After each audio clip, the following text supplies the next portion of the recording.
الحمد للہ رب العالمین والعاقبۃ للمتقین والصلاة والسلام علی سید المرسلین۔ ناظرین کرام، السلام علیکم ورحمۃ اللہ وبرکاتہ۔ ایمانی صفات کا عنوان لے کر آپ کی خدمت میں حاضر ہوں۔ ایمانی صفات کے تعلق سے وہ اخلاقی پہلو جس کا تعلق ہے شرم و حیا کے ساتھ۔ شرم و حیا میں اگر کسی کو یہ شبہ ہو کہ اس سے نقصان پہنچتا ہے تو یہ غلط ہے، اسلامی نقطۂ نگاہ سے غلط ہے۔ شرم و حیا میں سوائے فائدے کے اور کوئی چیز نہیں ہے۔ بعض لوگوں کو یہ بھی شبہ ہوتا ہے ناظرین کرام کہ بعض اوقات ایسا ہے کہ شرم و حیا کی زیادتی کی وجہ سے دینی فرائض میں رکاوٹ آ جاتی ہے۔ مثلاً جس آدمی میں شرم و حیا کا مادہ زیادہ ہو، امر بالمعروف نہی عن المنکر، نیکیوں کا حکم دینا، برائیوں سے روکنا، اس میں خلل پیدا ہوتا ہے۔ اللہ کے بندوں کو نصیحت کرنے میں یا مجرموں کو سزا دینے میں شرم و حیا آتی ہے۔ لیکن یہاں اسلامی نقطۂ نظر سے شریعت محمدیہ کے اندر جہاں مجرم کو سزا دی جانی چاہیے وہاں شرم و حیا نہیں ہونی چاہیے۔ ظاہر ہے کہ اللہ کے پیارے پیغمبر کے زمانے میں دنیا میں سب سے زیادہ شرم و حیا اللہ کے پیارے پیغمبر کے پاس تھی، بلکہ حدیث شریف میں تو یہاں تک آتا ہے کہ اللہ کے پیارے پیغمبر محمد صلی اللہ علیہ وسلم کے اندر حیا ایک کنواری لڑکی، باکرہ لڑکی سے بھی زیادہ آپ کے اندر شرم و حیا تھی، لیکن مجرموں کو آپ نے سزا دی تھی۔ اگر کسی نے چوری کیا ہو تو اللہ کے پیارے پیغمبر نے ہاتھ بھی کاٹا ہے۔ یہ قرآن کا حکم ہے، والسارق والسارقۃ فاقطعوا ایدیہما۔ چوری کرنے والا مرد ہو، چوری کرنے والی عورت ہو، دونوں کے ہاتھ کاٹ دو، اسلامی قانون ہے۔ اللہ کے پیارے پیغمبر نے عمل کیا، اس میں شرم و حیا کا دخل نہیں ہے۔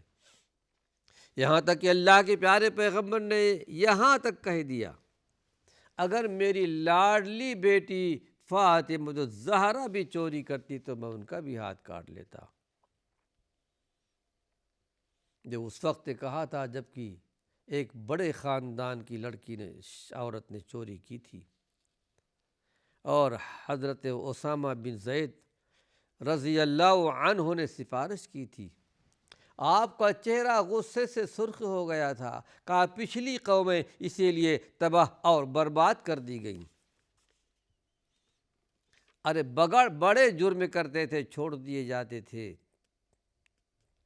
اور کم درجے کا آدمی ہوتا، غریب آدمی، اس پر حدود جاری ہوتے تھے۔ اس وقت آپ نے ارشاد فرمایا تھا۔ تو یہاں پر شرم و حیا نہیں ہونی چاہیے۔ بہرحال انسان کی جو ایک کیفیت جو طبیعت کی ہوتی ہے اس میں حیا ہونی چاہیے۔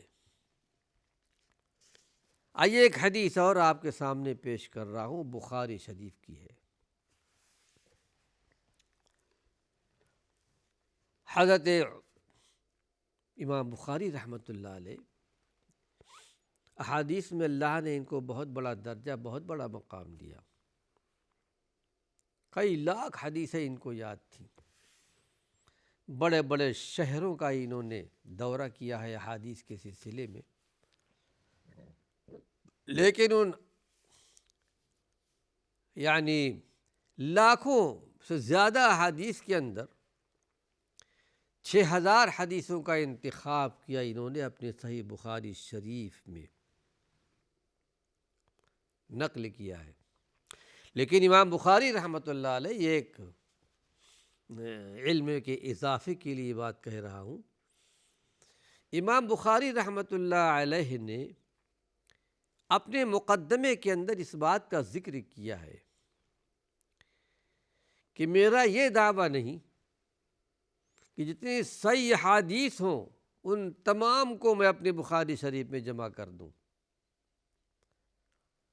اور بہت ساری حدیث میرے پاس ہیں جو میں نے بخاری میں جمع نہیں کی۔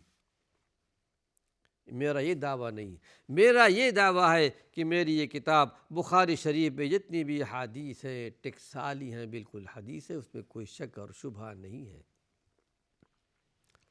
امام بخاری رحمۃ اللہ علیہ نے بخاری شریف کو 16 سال کی مدت میں اس کو ضبط کیا ہے، لکھا ہے، اور امت محمدیہ پر بہت بڑا احسان بھی ہے۔ روایت کرتے ہیں عبداللہ بن مسعود رضی اللہ عنہ سے کہ قال رسول اللہ صلی اللہ علیہ وسلم، کہ اللہ کے نبی صلی اللہ علیہ وسلم نے ارشاد فرمایا، ان مما ادرک الناس من کلام النبوۃ الاولی اذا لم تستعجل فافعل ما شئت۔ روایت کرتے ہیں عبداللہ بن مسعود رضی اللہ عنہ کہ اگلی نبوت کے باتوں میں سے، اگلی نبوت سے مراد چاہے عیسیٰ علیہ السلام کی نبوت ہوئی اور چاہے موسیٰ علیہ السلام کی ہو یا دوسرے نبیوں کی، ان کی نبوت میں سے کچھ جو چیزیں پائی جاتی ہیں جو مشہور تھے ان کے زمانے میں، اس میں ایک مقولہ یہ بھی تھا انبیاء علیہم السلام کی تعلیمات میں سے کہ جب تمہارے اندر شرم و حیا نہ ہو تو جو چاہے کرو۔ اگر کسی کے اندر بے شرمی آ جائے تو سب کچھ کر سکتا ہے۔ انبیاء سابقین، حقیقت میں پوری تعلیمات تو محفوظ نہیں ہے، تورات بھی، اس میں بھی تحریف ہے، کم و زیادتی ہے، کم و بیش کر دیا گیا، انجیل کے اندر بھی ہے، اپنی اصلی ہیئت پر، اصلی کیفیت پر وہ تعلیمات موجود نہیں ہیں۔ اور جب کہ اللہ رب العالمین نے پچھلی شریعتوں کو، کتابوں کو منسوخ بھی کر دیا ہے، شریعت محمدیہ اب اس پر عمل کرنا ضروری ہے۔ بلکہ اللہ کے پیارے پیغمبر نے ایک مرتبہ یہاں تک کہہ دیا تھا کہ اگر میری زندگی میں موسیٰ علیہ السلام بھی ہوتے، لو کان حیا، زندہ ہوتے تو میری شریعت پر عمل کرتے، اور عیسیٰ علیہ السلام جو اٹھا لیے گئے ہیں ان پر موت واقع نہیں ہوئی، نہ انہیں سولی دی گئی ہے، جیسا کہ ایک عام طریقے سے کہا جاتا ہے غیر ادیان میں کہ ان کو سولی دے دی گئی تھی، لیکن بات ایسی نہیں ہے۔ قرآن نے اس کی وضاحت کر دی ہے، وما قتلوہ وما صلبوہ، نہ ان کو قتل کیا گیا اور نہ ان کو شہید کیا گیا، نہ ان کو سولی دی گئی، بل رفعہ اللہ الیہ، بلکہ اللہ نے ان کو اٹھا لیا۔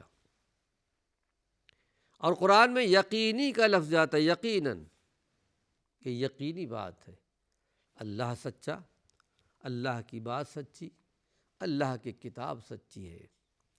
عیسیٰ علیہ السلام، اللہ نے ان کو بھی اٹھا لیا ہے۔ تو عیسیٰ علیہ السلام کی شریعت کی بھی بہت باتیں آج وہ محفوظ نہیں ہیں، لیکن ہاں جو چیزیں محفوظ ہیں آج بھی وہ چیزیں بیان کی جاتی ہیں تورات کے اندر اور انجیل کے اندر۔ ہمارے اور آپ کے پیارے پیغمبر محمد صلی اللہ علیہ وسلم کی بعثت کی بشارت موجود ہے، قرآن کے اندر بھی ہے، انجیل کے اندر بھی ہے، اور تورات کے اندر بھی ہے۔ ایک آخری پیغمبر آئیں گے، ان کی یہ نشانیاں ہوں گی۔ تو انبیاء سابقین کی تعلیمات اگرچہ بہت ساری چیزیں محفوظ نہیں ہیں، لیکن کچھ ایسے مقولے موجود ہیں جو زبان زد خلائق ہیں، اور اللہ کے پیارے پیغمبر محمد صلی اللہ علیہ وسلم کے زمانے میں بھی وہ مقولہ موجود تھا۔ انہی میں سے ایک تعلیم یہ جو اللہ کے پیارے پیغمبر کے زمانے تک ضرب المثل تھے، زبان زد خلائق تھے۔ کیا تھی؟ اذا لم تستحی فافعل ما شئت۔ جب تمہارے اندر حیا نہ ہو تو جو چاہے کر سکتے ہو۔ اللہ کے پیارے پیغمبر محمد صلی اللہ علیہ وسلم نے اس حدیث پہ تصدیق فرمائی کہ یہ حکیمانہ، کیمیانہ اور ناصحانہ مقولہ اگلی نبوت کی تعلیمات میں سے ایک تعلیم ہے، اس کو اللہ کے پیارے پیغمبر نے رد نہیں کیا۔ بہت ساری چیزیں جو ان کی شریعت میں تھیں، اسلام نے اس کو باقی رکھا ہے۔ آئیے اس سلسلے میں ایک حدیث، بڑی پیاری حدیث ہے، شرم و حیا کے تعلق سے۔ شرم و حیا کیسی ہونی چاہیے، کس سے ہونی چاہیے؟ روایت ہے ترمذی شریف کی، راوی ہیں عبداللہ بن مسعود رضی اللہ عنہ، جن کو اللہ نے اسلام میں، ایمان میں بہت بڑا درجہ، بہت بڑا مقام دیا تھا۔ عبداللہ بن مسعود بہت اچھی لحن میں، اچھی آواز میں قرآن پڑھا کرتے تھے۔ ایک مرتبہ کہا اللہ کے پیارے پیغمبر نے، اے عبداللہ بن مسعود مجھے قرآن سناؤ۔ کہا اللہ کے نبی، آپ کے ہوتے ہوئے میں آپ کو قرآن سناؤں؟ تعجب کیا۔ کہا میں چاہتا ہوں کہ اپنے غیر سے میں قرآن سنوں، اس لیے کہ بہت اچھا پڑھا کرتے تھے۔ سورہ النساء کی آیات پڑھنے لگے، فَكَيْفَ إِذَا جِئْنَا مِن كُلِّ أُمَّةٍ بِشَهِيدٍ وَجِئْنَا بِكَ عَلَىٰ هَٰؤُلَاءِ شَهِيدًا۔ کیا حال ہوگا جبکہ قیامت کے دن آپ کو ہم گواہ بنا کر کھڑا کریں گے اللہ کے نبی کے بارے میں۔ ساری امت کے لیے ایک گواہ ہوگی، اللہ کے پیارے پیغمبر سارے امت کے لیے گواہ ہوں گے، اس وقت کیا حال ہوگا۔ عبداللہ بن مسعود پڑھتے جا رہے ہیں، پڑھتے جا رہے ہیں، اللہ کے پیارے پیغمبر کے آنکھوں سے آنسو بہہ رہے ہیں۔